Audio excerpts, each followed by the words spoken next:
में छाजी शायद होंगी, शायद मोबाइल की, शायद सुठा कपड़न की, शायद सुठे फोन ते सुठा मैसेज करण की, शायद सुठे म्यूजिक की, शायद सुठे मेकअप की, शायद सुठी कचहरी।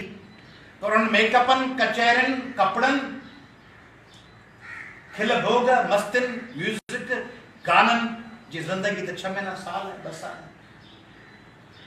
वो जिंदगी जा खूबसूरत डी जैसे माण्हू कुछ करे सको थे वो रहिजी वेंदा, माण्हू पुठिते रहिजी वेंदो।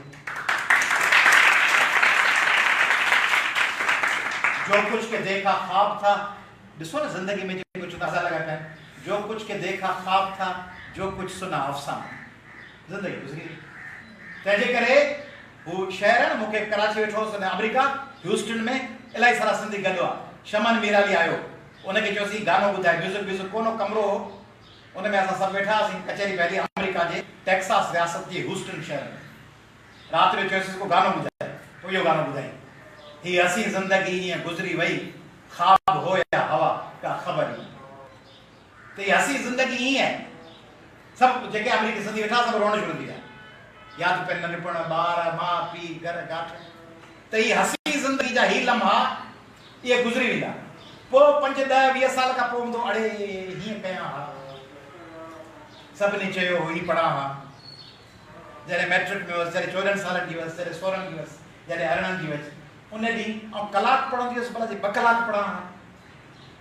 घर जा कम हुआ, भले घर जा रधा पका कम करे पोइ 2 कलाक पढ़ा हा।